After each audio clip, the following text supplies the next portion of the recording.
Hi there, welcome back to my YouTube channel. This is Pooja and I'm here at a book by the window.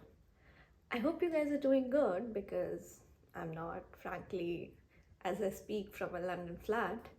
I can see outside the window, it's getting darker by the minute. We've officially entered cold season, it's almost end of November, and around this time everything gets very grim. Anything worthwhile that you need to do, you need to finish up by 4 p.m., which kind of sucks. It takes a toll on your productivity and also your mental health. And technically, you would think I'll get the hang of it, having lived here for almost 2 years now, but I don't. I hate it to pieces. But I don't know. I'm just trying to make the best of my days here. And we'll see. We'll see. Yeah. Anyhow, today I wanted to talk to you guys about the 5 best books I read in 2022. So to set a little bit of a context, ever since I have been in the book community and on Bookstagram, I've set myself a challenge at the starting of the year, which is called the Goodreads Reading Challenge. And I'm usually able to finish it in time. The number ranges from around 30 to 40 books read in a year. And I've had like really good years in the past. This year, the optimistic and dumb me kind of set myself a challenge to read 100 books. But we didn't do that. As a matter of fact, I was only able to read like 13 books. The previous me would have been so mad at myself for not being able to finish such a simple challenge and read a meager of what, like 10 books in 12 months. But not this time around. I'm so proud of myself to not fall into that trap and not make reading kind of like a race that I do with everything else in my life. I'm trying to move away from that mindset, and whatever I read in 2022 was so fulfilling in other ways. Like, it affected my life for the better. It taught me so many things, and you can see my growth here on my Instagram page or like on other social media platforms. People that know me personally, that how much I have grown in a matter of like 6 months. And I'd attribute a lot of it to the books that I have read. So I like to share them with you so that you can also make the most of them and bring changes, positive changes in your life that help you be a better person and make smart choices for yourself, right? So let's dive right in. First up on the list is without a doubt my favorite of all the times. It's What I Talk When I Talk About Running by Haruki Murakami.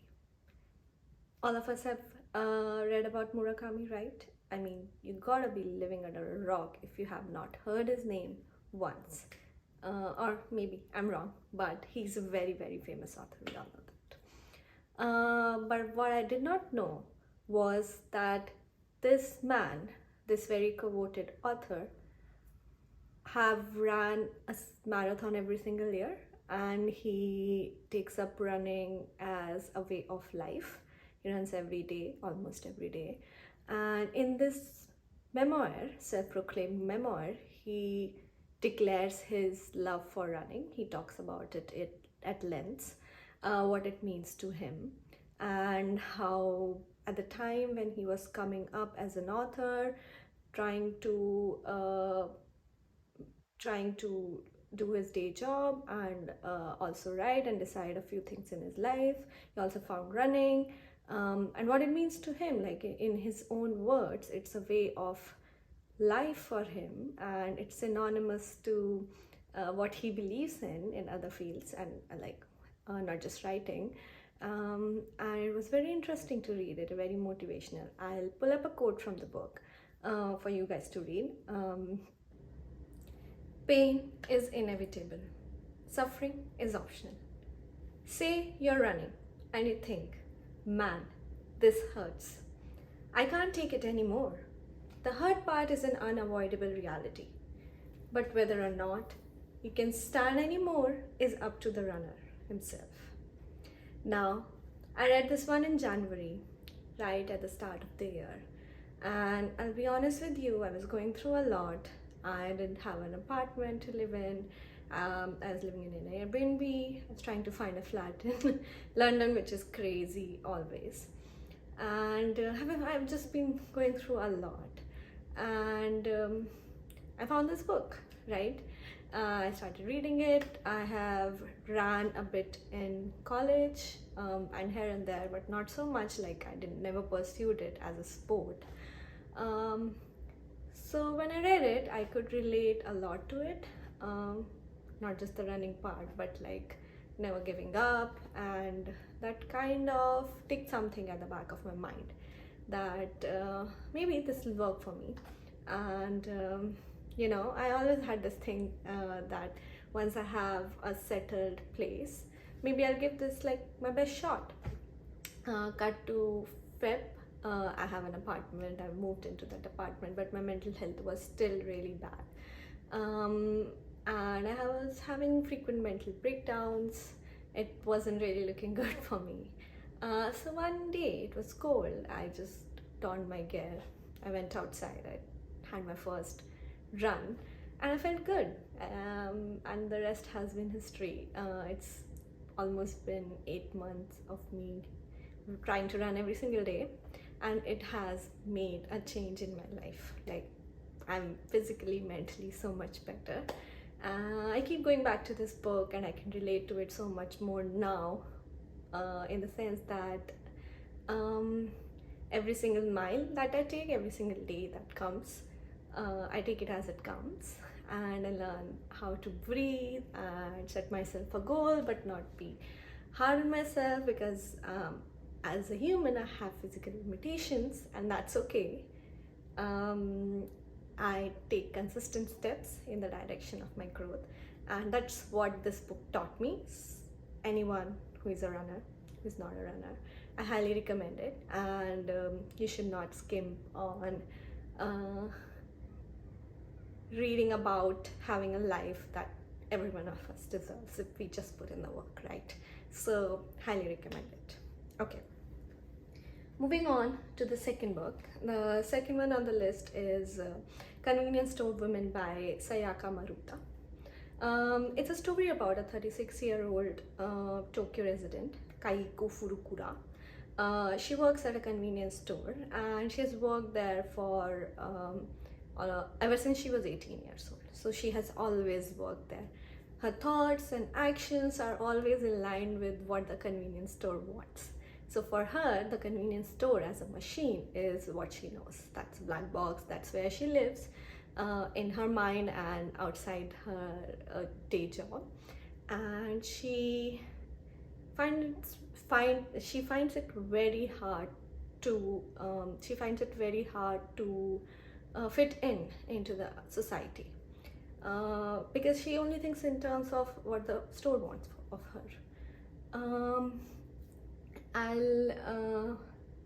I'll pull up a line from the book, right? I wished I was back in the convenience store, where I was valued as a working member of staff, and things weren't as complicated as this. Once we donned on our uniforms, we were all equals regardless of gender, age, or nationality, all simple store workers. And this is an example of what goes on in her head all the time. She's so used to the ways of the store, having worked there for almost 18 years, that she finds living a normal life very hard. She finds other people very peculiar. And when I read it, I read it in around April. Again, my mental health was not the best. But the takeaway for me was, when you work a day job and when you only think about your life in terms of your work, which is not bad for everyone, but for some people it's very difficult to have that demarcation in their head that personal and professional lives are very different. You're not a machine, you're not input and output. Life does not work in zeros and ones. For some people it's easy to escape in work, but personally for me, I'm not that kind of a person. I've constantly tried to break from the box in my own ways whenever I can, and I need to give that more of an effort. I need to honor it more, and otherwise I'm just a convenience store woman, am I not? So Very nice read, and it made a difference in my life. Highly recommend. Third on the list is Shiro by Suzuki. This is again a Japanese book. It's a translated read, and it's a very coveted piece of Japanese classic literature.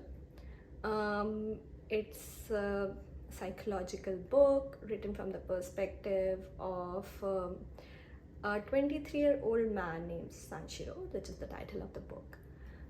It was first released in 1908 as a series of newspaper articles, and it's essentially, it has some sense of story, but it's a kind of conundrum of thoughts and opinions and the tussle of the protagonist being at a place where Japan is moving towards modernization, but also there are traditional ways that an individual fall back to. So he always has this constant struggle in his mind that is jotted down in the book.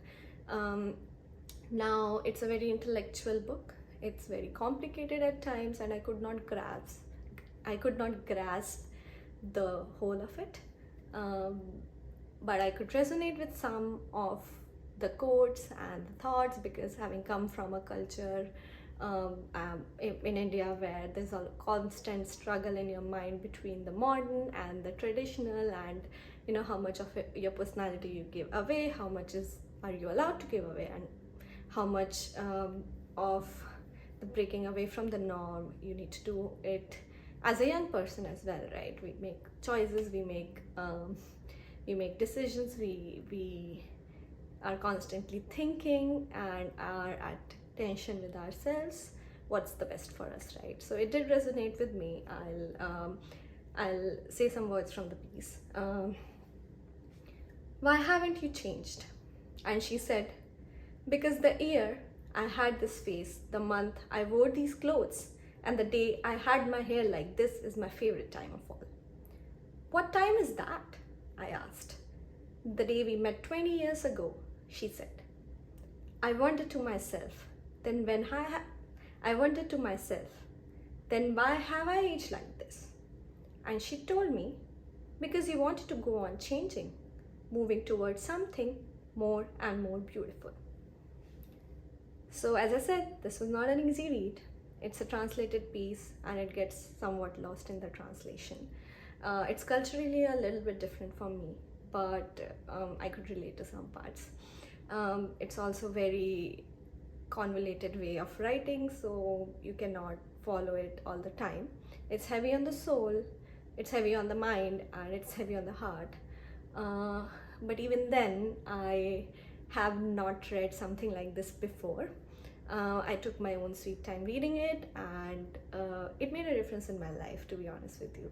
I don't remember a lot of it now, but at that time it gave me an assurance that it's okay to not know where you're going next. It's okay to figure out your life, relationship, friendships, everything, make a few mistakes. You'll be okay. Yeah, you'll be okay.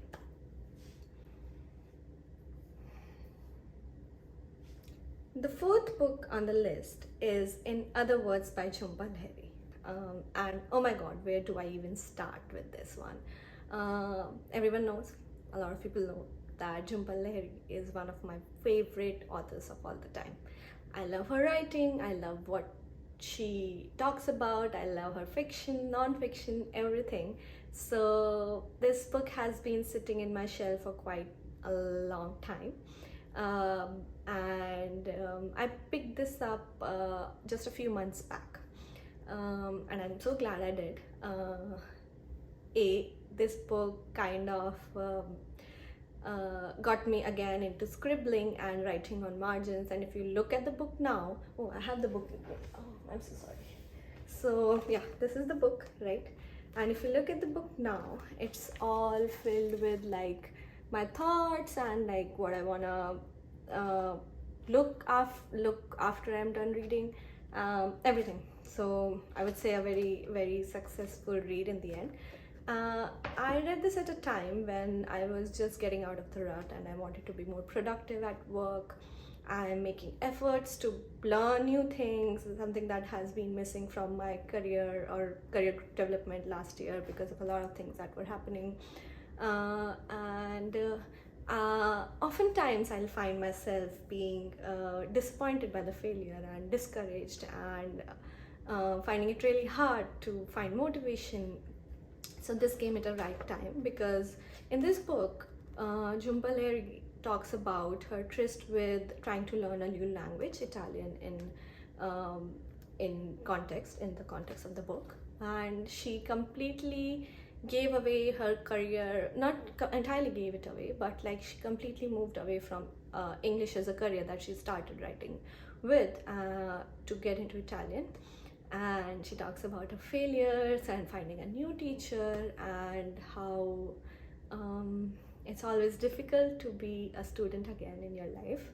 And as discouraging as it is, I can never place why she decided on Italian, but she does imbibe the spirit of always getting out of your comfort zone and trying new things, trying something that you believe is your own. And at any age, even though you have like a very comfortable career to begin with, right? I'm pretty sure it was very hard for her to build her first career. It wouldn't have been very easy. But even then, she took up this task to learn Italian. And this book she has written in Italian and not translated back in English, which she could have easily done. So kudos for that. And I'll pull up a line from the book. The more I feel imperfect, the more I feel alive. Which is just like true to all senses. So I really learned how to not get discouraged in life when you're facing failures, and keep remembering why you started something in the first place. It's okay to fail. It's okay to go back to the same circles again. You feel you're going to the same circles, but you are making progress. And never let the spirit of learning go away in your life. So I highly recommend this book. Get your hands on it. You'll love it. I didn't realize we're almost at the end of the list. So the last book in the list is The Humans by Matt Haig. I have the book with me. So this is the latest book that I read. I finished it last month, right? Yeah. So I've said this before and I'll say this again.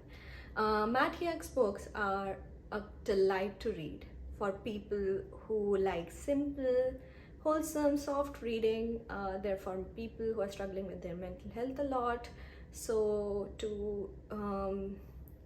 the stories are based around, giving your life another chance, and not just basing your the thing that's in your head that's trying to pull you down. That's lying to you.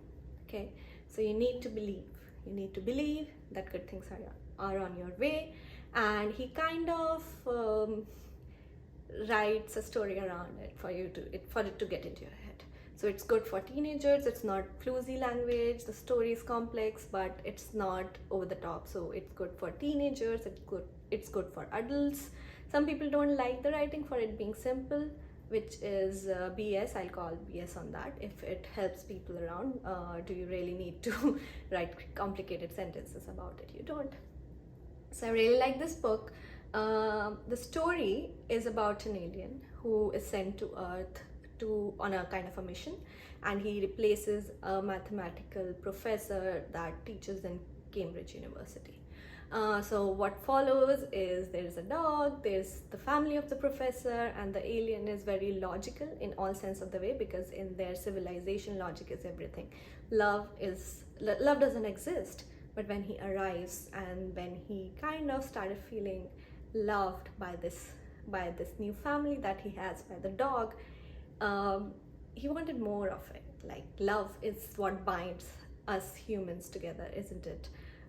It's pain and suffering, and a lot of bad things happen in this life, but if you have love around you, you grow, right? So it's very fulfilling to look at the story, or like our human life from the perspective of an alien, from a third person who doesn't know anything about it. And it brings perspective in your own life, that if you look at your life from a third person's perspective, even with the failures, even with the bad things happening, there's so much to be grateful for, that we overlook it, right? We overlook it so much, it's almost funny. But if we have a family, if we have loved ones around us, if we have a roof over our head, if we have peanut butter sandwiches in this case, if you have a dog, there's still so much to look forward to every single day. So this is what this book's talk about, and I'll pull up a quote from it. Humans, as a rule, don't like mad people, unless they are good at painting, and only then, once they are dead. But the definition of mad on earth seems to be very unclear and inconsistent. What is perfectly sane in one era turns out to be insane in another. The earliest humans walked around naked with no problem. Certain humans in humid rainforests mainly still do so. So we must conclude that madness is sometimes a question of time and sometimes of postcode. Basically, the key rule is, if you want to appear sane on earth, you have to be in the right place, wearing the right clothes, saying the right things, and only stepping on the right kind of grass. So yeah, it's a very cozy, mushy read. I enjoyed it a lot. I recommend it. And I was very happy I found it at the end of the year, although we do have some time to go by. But I'm really happy I could count it as my best books I read this year, because it brought a lot of perspective in my life. So here you have it, my top 5 best list of books I read so far, and I hope you enjoyed knowing about them as well. It was a perfect way to end my year reflecting on the books that I read and how it made an impact in my life, which is all we want, which is why we read books also, right? I look forward to next year, new goals, new books to read. Thank you for listening to me today. Let me know in the comments if there was a particular book in the list that you liked, or to add to the list, books that you liked reading this year. Happy end of the November. Good luck for the last month of this year, and I'll see you next time. Bye.